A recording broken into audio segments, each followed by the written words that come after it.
Hi friends, welcome back, or welcome if you are new.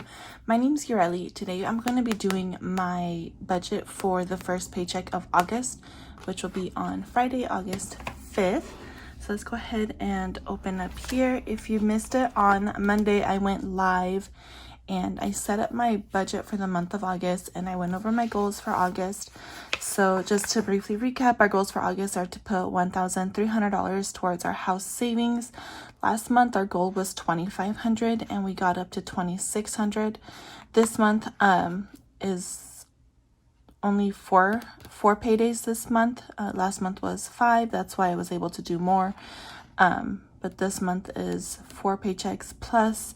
Last month was really tight, and just gonna loosen that up just a little bit. So we're planning on $1,300 for our house. I didn't get around to selling stuff last month, so that's a goal this month. And then I'm gonna try to stick to the 3 planner buys this month.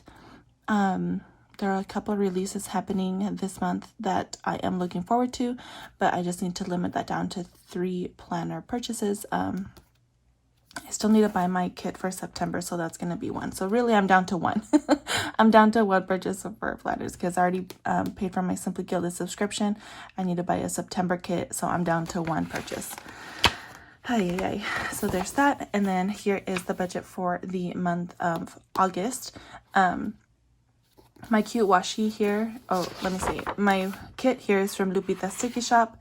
My washi for the rest of the month is from Wonton in a Million, and it is so cute. It's Harry Potter themed. So here's my budget for the month of August, and then here is my budget for the first week of August. Okay, so let's go ahead and get started. If you are new, hi. I am using an Erin Condren monthly planner. This planner is pretty cool. You just get your monthly views, and then you get a bunch of notes pages in between. These work great for like those budget sticker kits that a lot of people make and sell, but I like it because it's I can customize it. I can change up the format or layout of my budget anytime I want. It's not so structured. Those the pre-made budget books are great. One, they never really like fit my categories, and 2, it's too structured, and I like switching up my budget from time to time. So that is why I like this planner for this purpose. Anyway, so we are starting off with the usual $14.27 for the week. And for bills, I like to pay our bills on the 1st or around the 1st of the month. So I've already paid or accounted for all of our August bills. So in August, I will be saving up to pay our September bills. So we are putting away $200 this week for our rent. We are putting away $50 for our electric bill. Our Verizon is going to get $50. Our Verizon bill went up, so that was a nice surprise.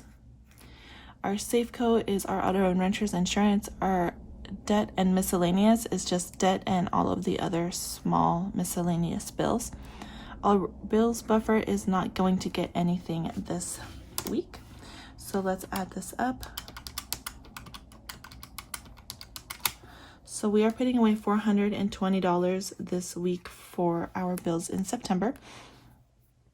Let me see. Our rent, this Verizon, Safeco, our debt and miscellaneous, all are fixed amounts. So I already know what those are going to be coming up in September, unless, one of them decides to throw me a curveball like Verizon did last month. But I won't know what our electric bill is until I actually receive that, and that usually comes about the middle of the month. All right, so the next few categories here are our cash envelopes, revolving funds, and long-term funds. I like to limit the amount that I put away for these each week, and this week the limit that I set was $560. I'm thinking I might reduce that in the coming weeks, but we'll see. All right, so our groceries is getting $100. That's usual.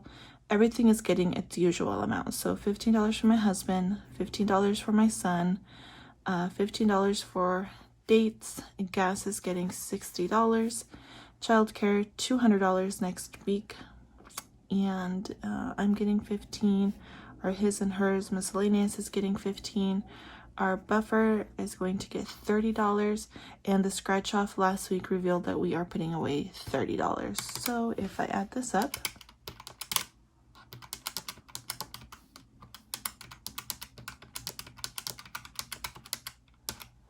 we are putting away $495 for our cash envelopes this week. That's quite a lot of money. Okay. Moving on, our revolving sinking funds is church is going to get 5, Costco is going to get 10, holidays is going to get 5, gifts is going to get 5, medical will also get 5, and certifications will also get $5. Yeah. All right, so let's add this up.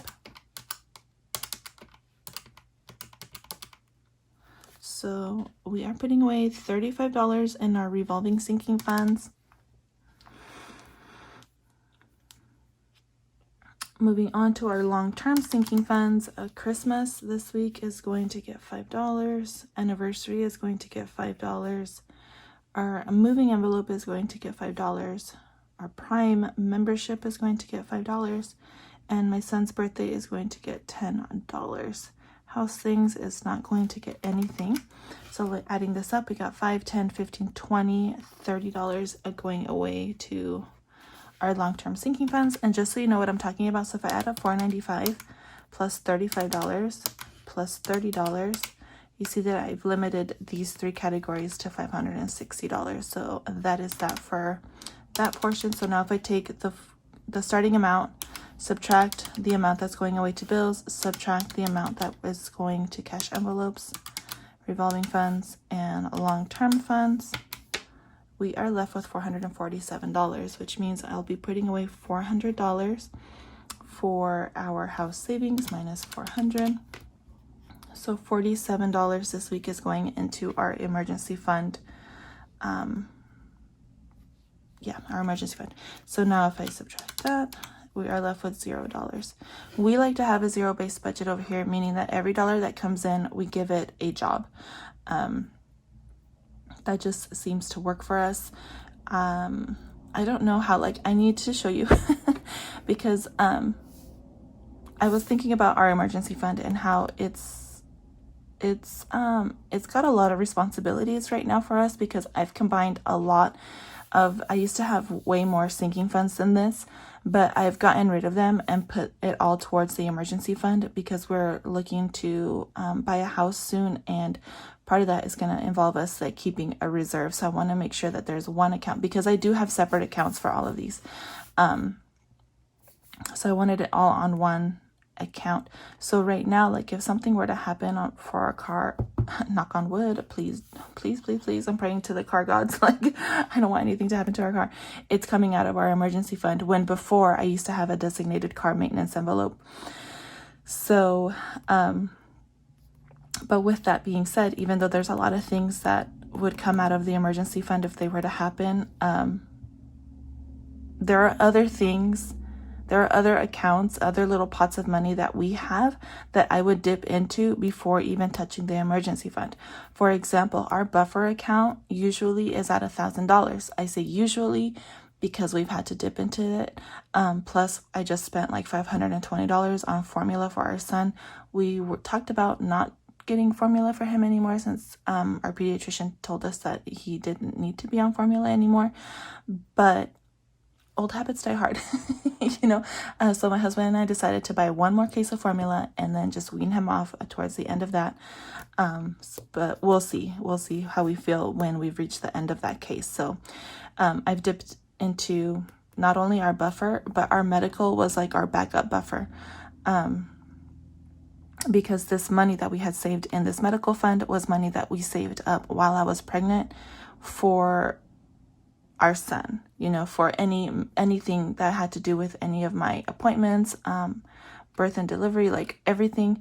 This envelope was not just medical, but it was medical/baby, right? And with this last purchase of formula, that's basically depleted now. So I had the buffer, I had this account. And so now that this is depleted, I'm really freaking out about our emergency fund, because that extra buffer that I had before reaching into there is gone. So I'm going to be putting money away for that little by little. As I finish my scratch off challenge, I will be dividing that money between probably Christmas, moving, certifications, and medical. Maybe not Christmas, maybe just these ones, because these ones are more important than making sure that I'm buying gifts for everybody at Christmas. You know, so that is where I am at right now, mentally, about our budget. Things are pretty tight. We just have to remember that we are self-imposing this because we are saving so much money every week for our future house that we really want to go buy. One thing that we have been doing to kind of help us is we go to open houses whenever like there's a house that would be like quote unquote within our budget. We go to the open house. We are not going like thinking that we're gonna buy one of these houses. We're just going just to remind us like, hey, this is why we're saving. Hey, this is why we can't do everything that we want to do all of the time. Also just to get information. So we are not going to like fall in love with any of these houses because we know that we're not there yet, but we go just to keep us motivated, to keep us focused. And that's been fun. Plus it's something fun to go do because we're super boring. But we've been enjoying doing that. Anyway, that is that portion of today's video. I don't have a check-in because obviously I didn't write anything down, so I might briefly go over that at some time in the future. But that is our budget this week. If you have any questions, please leave them down below. Again, we are a family of 3. My husband and I combine everything because that is what works for us. I realize that when I say that, I don't want to like throw shade at anybody that doesn't combine everything. You do what works for your money and for your relationship. My husband and I are on the same page that we should combine everything. So that's what works for us in our marriage. So that I just wanted to say that I don't want to like shade anybody that keeps their stuff separately. This just works for us. And that's why I have this channel. I just want to share what we're doing and what works for us. So that is that. I hope you guys are all doing well. Please stay safe. I will talk to you guys tomorrow when I do my cash stuffing for our cash envelopes, our scratch off, and our bills. So I will talk to you guys then. Bye.